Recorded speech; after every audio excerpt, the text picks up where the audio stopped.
चलो देखो, हम लोग थ्योरी ऑफ लिंकेज पढ़ रहे थे, ठीक है। थ्योरी ऑफ लिंकेज में हम लोग क्या देखे थे लो अभी तक कि कोई क्रोमोसोम पे जीन जो होता है एक दूसरे के पास रहता है, लिंक ऑफ फॉर्म में रहता है, तो वो एक जनरेशन दूसरे जनरेशन चला जाता है, डिवाइड नहीं होता है, ठीक। यही हम लोग लिंकेज में पढ़े थे लोग जनरली। जितना दूरी कम रहेगा उतना लिंकेज का ज़्यादा। आप देखो लिंकेज को कौन कौन सा फैक्टर अफेक्ट कर सकता है, कौन कौन सा फैक्टर क्रॉसिंग ओवर को अफेक्ट कर सकता है। अगर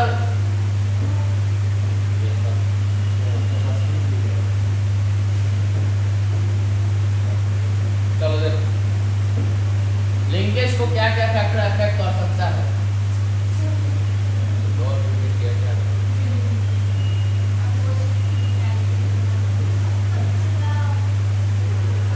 चलो देखो,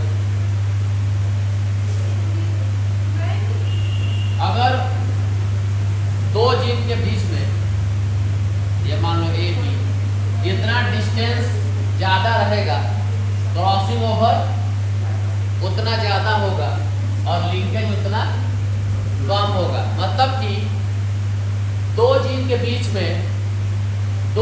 बीच में डिस्टेंस बढ़ेगा तो क्रॉसिंग ओवर होगा और वो गैमेट में अलग अलग फॉर्म। क्रॉसिंग ओवर का मतलब होता है ना, जब सेल डिवीजन होता है, जब क्रोमोसोम में क्रॉसिंग ओवर होता है, क्रोमोसोम हाफ बढ़ जाता है at the time of gametogenesis, जब गैमेट बनता है। तो अगर दो जीन जो लिंक वाला जीन है, अगर उसके बीच कम रहेगा स्पेस तो क्रॉसिंग ओवर कम होगा और लिंकेज ज़्यादा रहेगा। और अगर दोनों के बीच में डिस्टेंस ज़्यादा रहेगा तो क्रॉसिंग ओवर भी ज़्यादा रहेगा और लिंकेज मतलब लिंकेज तो नहीं रहेगा ना, फिर लिंकेज का कम रहेगा चांस। जाहिर सी बात है, अगर हम कोई मेरा दोस्त था तो पहले लिंकेज अच्छा था। मान लो एक ऐसा दोस्त है जो मेरे घर के पास हम बताए थे, और एक ऐसा मेरा दोस्त है जो दूसरे मोहल्ले में रहता है, दूसरे कॉलोनी में रहता है, तो किससे लिंकेज ज़्यादा रहेगा? जो आपके मोहल्ले में रह रहा है उससे ज़्यादा लिंकेज रहेगा, लेकिन जो दूसरे कॉलोनी में रह रहा है उससे उतना लिंकेज नहीं रहेगा, उससे भी लेकिन उतना नहीं रहेगा लिंकेज, ठीक। तो वही चीज़ यहाँ पर है। टेम्परेचर अगर ज़्यादा रहेगा तो क्रॉसिंग ओवर ज़्यादा होगा और लिंकेज कम हो जाएगा। मतलब टेम्परेचर अगर ज़्यादा होता है किसी भी चीज़ में तो वो टूटने लगता है बॉन्डिंग, पता है ना?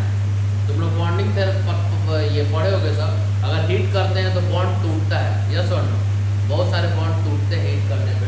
तो अगर ज़्यादा टेम्परेचर रहेगा तो क्रॉसिंग ओवर ज़्यादा होगा और जो लिंकेज जीन है उतना लिंकेज नहीं दिखाएगा, ठीक।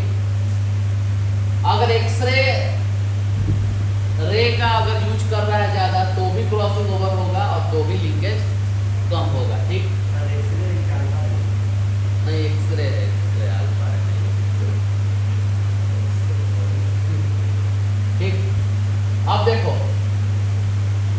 जो अगर सेक्स की बात किया जाए तो मेल के अंदर क्रॉसिंग ओवर कम रहता है और लिंकेज ज़्यादा होता है, एक्सेप्ट मेल ड्रोसोफिला जिसके अंदर क्रॉसिंग ओवर नहीं होता है, ठीक है। तो उसके अंदर लिंकेज ज़्यादा रहता है। इज दैट क्लियर यहाँ पे, ठीक।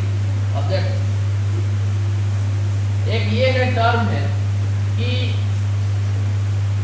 Linkage is inversely proportional to crossing over या रिकॉम्बिनेशन। रिकॉम्बिनेशन या क्रॉसिंग ओवर दोनों सेम है।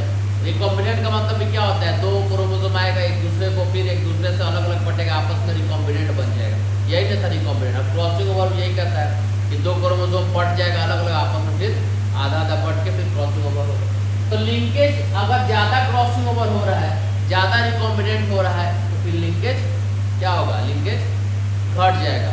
और अगर लिंकेज ज़्यादा रहेगा तो फिर क्रॉसिंग ओवर कम रहेगा और रिकॉम्बिनेंट भी कम होगा, ठीक। यहाँ साफ साफ दिखा है लिंकेज और रिकॉम्बिनेशन में फिजिकल एसोसिएशन ऑफ टू और more genes on a chromosome. Linkage क्या बोलता है? एक फिजिकल एसोसिएशन है, किसी क्रोमोसोम पे दो से ज़्यादा जीन्स क्या होता है आपस में बहुत नज़दीक एसोसिएटेड रहता है। If linkage is more that means genes is close. Gene close है, इट मीन्स व्हाट? लिंकेज हमारा ज़्यादा है। तो उस कंडीशन में रिकॉम्बिनेंट कम होगा और पैरेंटल कैरेक्टर बच्चों में क्योंकि लिंकेज वाला जीन ज़्यादा गया है तो पूरा पैरेंट का कैरेक्टर दिखेगा, आधा आधा नहीं दिखेगा। रिकॉम्बिनेंट में लूजली लिंक जीन एसॉर्ट इजली, और जो लूजली लिंक जीन होता है, मान लो एक यहाँ है एक यहाँ है और एक वाला यहाँ है और यहाँ है, तो ये तो लूजली है ना, इतना है लूजली लिंक जीन है, वो आसानी से एसॉर्ट हो जाता है, आसानी से अलग अलग हो जाता है, सेपरेट हो जाता है जब गैमेट बनना रहता है या जब क्रॉसिंग ओवर होता है, तो उस कंडीशन में लिंकेज कम हो जाता है और रिकॉम्बिनेंट ज़्यादा होता है। जाहिर सी बात है, अगर दो लोग आपस में इकट्ठे हैं तो उसको कोई जल्दी तोड़ नहीं सकता है, लेकिन अगर दूरी आ गया है तो बीच में आराम से कोई तोड़ के अपने एंट्री ले सकता है। ठीक है, तो सेम चीज़ यहाँ पर है। तो लिंकेज कम हो गया, लिंकेज कम हुआ क्योंकि दूरी थी, तो जब दूरी थी तो लिंकेज कम हो गया, लिंक कम हुआ, जब लिंक कम हुआ तो रिकॉम्बिनेंट ज़्यादा होगा, तब आराम से दूसरे से रिकॉम्बिनेंट ज़्यादा होगा और नॉन पेरेंटल कैरेक्टर उसमें ज़्यादा दिखेगा। मतलब कि पेरेंट का कैरेक्टर तो उसमें पूरा पूरा गया नहीं ना, लिंकेज नहीं था, बढ़ गया तो आधा ही कैरेक्टर दिखेगा, तो पेरेंटल कैरेक्टर कम दिखेगा। ठीक, क्लियर हो गया इतना? चलो सॉल्व भी तुम लोग आ गए। ये देखो, in linkage two genes segregate is not possible, that's why active ratio deviate 9:3:3:1 बोल रहा है। अगर लिंकेज रहेगा दो जीन का तो उसके अंदर सेग्रीगेशन नहीं होगा, मतलब गैमेट अलग अलग नहीं बटेगा, तो अलग अलग कॉम्बिनेशन का बेबी नहीं होगा, तो जो F2 रेशियो था 9:3:3:1 इससे डेविएट कर जाएगा। क्योंकि हम लोग जब F2 रेशियो डायहेब्रिड का पढ़े तो क्या देख रहे थे कि कुछ पेरेंटल था, कुछ एकदम पेरेंट से अलग दिख रहा था, लेकिन ऐसा नहीं, क्योंकि F2 जनरेशन में पेरेंट कैसा था, राउंड येलो था, देख रहे थे लोग ना, कैसा था, राउंड येलो, लेकिन जो उससे बच्चा हुआ प्रोजेनी हुआ वो कैसा था, राउंड येलो भी था, रिंकल भी था, ग्रीन भी था, सारा कुछ निकला, तो ये डेविएट कर जाता है अगर लिंकेज चेंज रहेगा तो।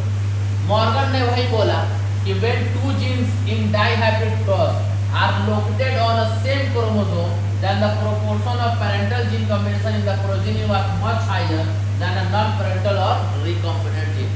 मतलब कि जब दो जीन किसी डाइहाइब्रिड क्रॉस में दो ही जीन लेते हैं ना, जिसका दो जीन का दो एलील कैरेक्टर रहता है, ठीक, तो अगर कोई दो जीन डाइहाइब्रिड क्रॉस में अगर एक ही क्रोमोसोम पे लोकेटेड है और लिंकेज है, पास पास में है, तो जो पेरेंटल जीन का कॉम्बिनेशन होता है वो प्रोजेनी में बहुत ज़्यादा दिखेगा और नॉन पेरेंटल या नया रिकॉम्बिनेंट बहुत कम दिखेगा। क्लियर हो गया? ठीक, अब बाकी एक एग्जांपल देके समझाया नहीं, एग्जांपल कल समझ लेना। ठीक, अब आप लोग का